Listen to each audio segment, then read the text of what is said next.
આપ સર્વોને હેતપૂર્વક જય શ્રી સ્વામિનારાયણ। આજની સત્સંગ કથા વાર્તા નિજ મંદિર સાવરકુંડલા। આજની સત્સંગ કથા વાર્તા અખાત્રીજ અક્ષય તૃતીયાનું મહાત્મ્ય। આપણા હિન્દુ ધર્મમાં અખાત્રીજનું વિશેષ મહત્વ છે। તેને અક્ષય તૃતીયા પણ કહેવાય છે। આ તહેવાર દર વર્ષે વૈશાખ સુદ ત્રીજના દિવસે ઉજવવામાં આવે છે। આ દિવસ ખૂબ જ શુભ છે, એટલે કે તમે મુહૂર્ત જોયા વગર આ દિવસે કોઈ પણ શુભ કાર્ય કરી શકો છો। આ દિવસે સોના, ચાંદી અને કોઈ પણ નવી વસ્તુ ખરીદવાનું વિશેષ મહત્વ શાસ્ત્રોમાં જણાવવામાં આવ્યું છે। વૈદિક પંચાંગ અનુસાર અખાત્રીજ 10 મેના રોજ શુક્રવારે સવારે 4:16 શરૂ થશે અને તે 11 મેના રોજ સવારે 2:51 સમાપ્ત થશે।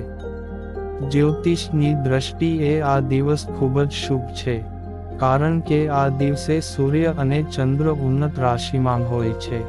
અખાત્રીજનો શુભ સમય સવારે 5:48 થી શરૂ થશે, જે બપોરે 12:22 સુધી રહેશે। એવું માનવામાં આવે છે કે અખાત્રીજના શુભ સમયે કરવામાં આવેલા દરેક કાર્યમાં સફળતા પ્રાપ્ત થાય છે। સાથે જ આ દિવસે રવિ યોગ પણ બની રહ્યો છે, જેમાં શ્રી લક્ષ્મીજીની પૂજા કરવાથી ડબલ ફળ મળે છે। અખાત્રીજનું મહત્વ। અખાત્રીજ પર દેવી લક્ષ્મીની પૂજા કરવી શુભ માનવામાં આવે છે। શાસ્ત્રો અનુસાર આ દિવસે ભગવાન વિષ્ણુના અવતાર પરશુરામનો જન્મ થયો હતો। અખાત્રીજના દિવસે શ્રી કૃષ્ણજીએ યુધિષ્ઠિરને અક્ષય પાત્ર આપ્યું હતું, જેમાં ભોજન ક્યારેય પણ સમાપ્ત થતું ન હતું।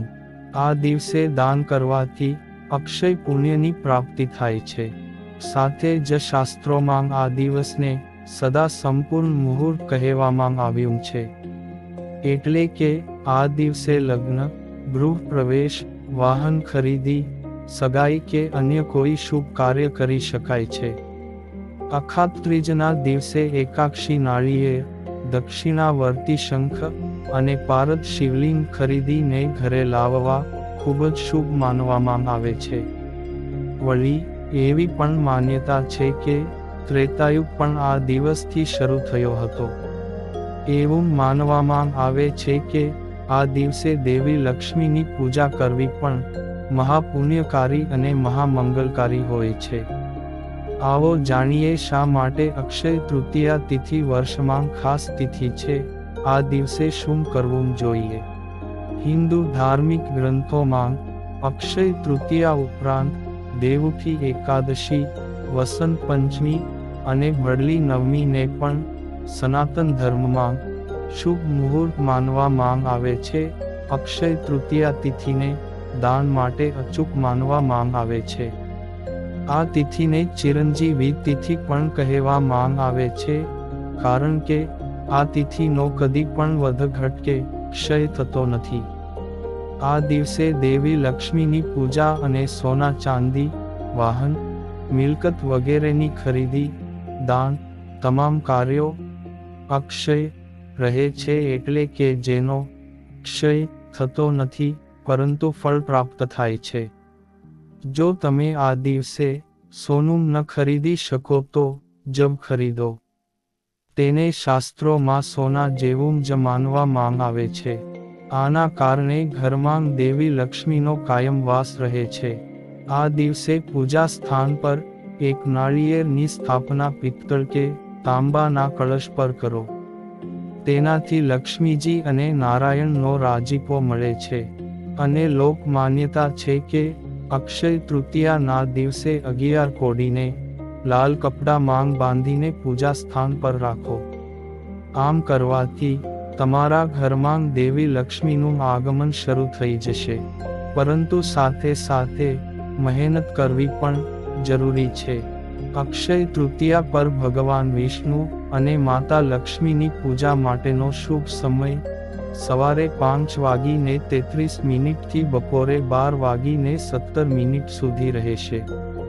આખો દિવસ ખરીદી માટે શુભ માનવામાં આવશે, પરંતુ જો તમે બપોરે 12:15 વાગ્યા પછી સોનું અને ચાંદી ખરીદો છો તો તે તમારા માટે વધુ શુભ સાબિત થઈ શકે છે. પૌરાણિક માન્યતા અનુસાર વૈશાખ મહિનાના શુક્લ પક્ષની તૃતીયાના દિવસે ભગવાન વિષ્ણુના નરનારાયણ, હયગ્રીવ અને પરશુરામ વગેરેના અવતારો થયા હતા. તેથી જ આ દિવસે પરશુરામ જયંતી અને નરનારાયણ જયંતી ઉજવવામાં આવે છે.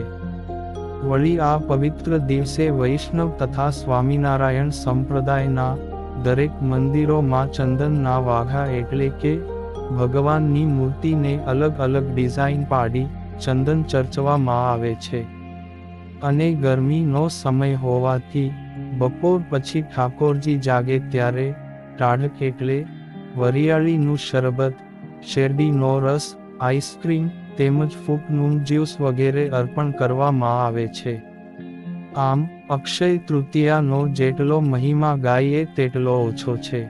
પરંતુ આ દિવસ કે કોઈ પણ શુભ દિવસે સારા સેવાકીય કાર્યોની સાથે સાથે ભગવાન શ્રી હરિનું ભજન કરવું, મંદિરે દર્શન કરવા જવું, ગરીબોને ભોજન કરાવવું, બ્રાહ્મણોને સીધું સામાન આપવો, સુપાત્ર વ્યક્તિને દાન દક્ષિણા આપવી વગેરે શુભ કાર્યો પોતપોતાની શક્તિ અનુસારે કરવા જોઈએ. અને કાંઈ ન થઈ શકે તો હાલતા ચાલતા, ખાતા પીતા, ઉઠતા બેસતા એમ દરેક ક્રિયામાં પ્રભુ સ્મરણ કરો.